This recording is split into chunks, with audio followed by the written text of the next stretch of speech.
Assalamualaikum warahmatullahi wabarakatuh. Alhamdulillah wa syukrulillah wassalatu wassalamu ala rasulillah. Allahumma salli wa sallim wa barik alaih. Ma'asyiral muslimin yang dirahmati oleh Allah. Dalam Undang-Undang Dasar 1945, Pasal 28 ayat 2 menyatakan, setiap anak berhak atas kelangsungan hidup, tumbuh dan berkembang, serta berhak atas perlindungan dari kekerasan dan diskriminasi. Namun, masih banyak kasus bullying terjadi, baik di lingkungan masyarakat maupun sekolah. Lalu, bagaimana menghentikan bullying? Sebagai jawabannya, mengeliminasi bullying di kalangan remaja adalah judul pidato yang akan saya uraikan berlandaskan surah Al-Hujurat ayat 11 berikut ini.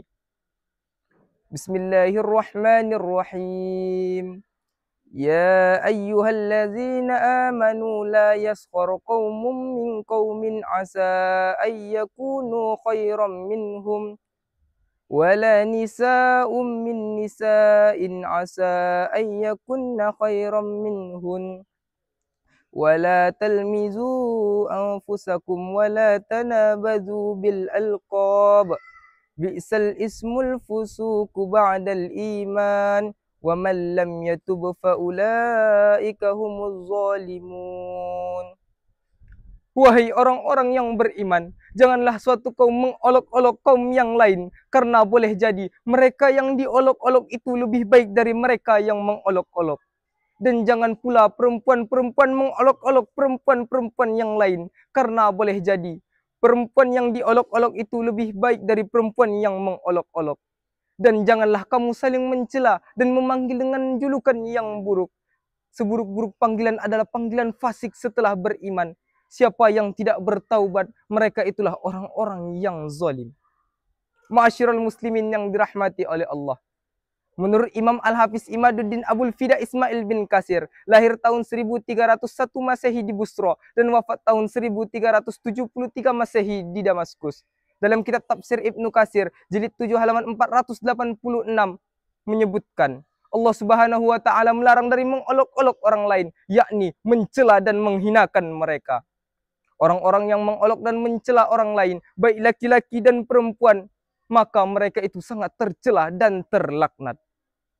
Profesor Dr. Quraisy Shihab dalam karya monumentalnya Tafsir Al-Misbah, volume 12 halaman 606 menyebutkan bahwa ayat ini diturunkan untuk memberi petunjuk tentang beberapa hal yang harus dihindari demi mencegah terjadinya pertikaian.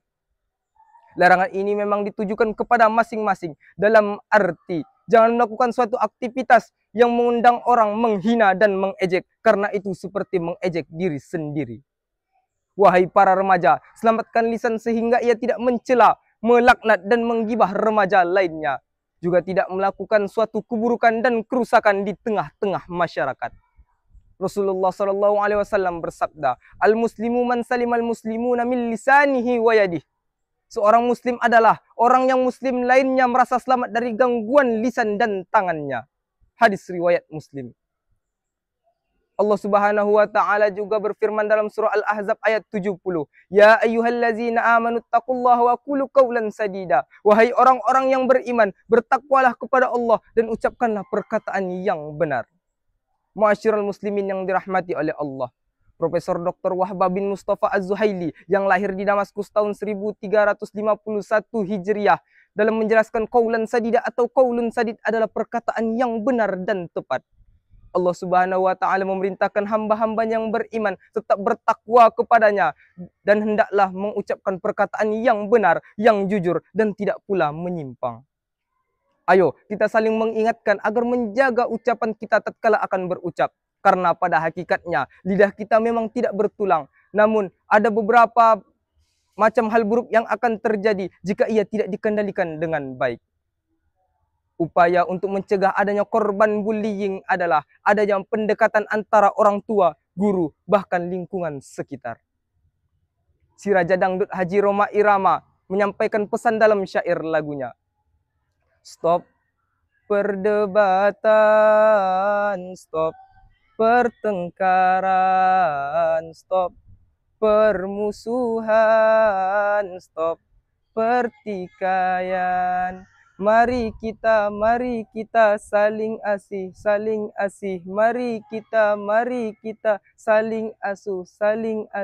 Hargai pendapat orang bila terdapat beda pandangan. Sejauh tidak ada yang dirugikan. Stop perdebatan, stop pertengkaran, stop permusuhan, stop pertikaian. Ma'asyiral muslimin yang dirahmati oleh Allah. Sebagai penutup dari pidato saya ini, dapat disimpulkan bahwa untuk mencegah adanya korban bullying adalah orang tua dan guru harus membekali dengan iman dan takwa, serta menekankan kepada para remaja bahwa mereka bukanlah orang yang pantas melakukan perilaku bullying. Mungkin hanya ini yang dapat saya sampaikan. Apabila ada kesalahan saya, mohon maaf. Assalamualaikum warahmatullahi wabarakatuh.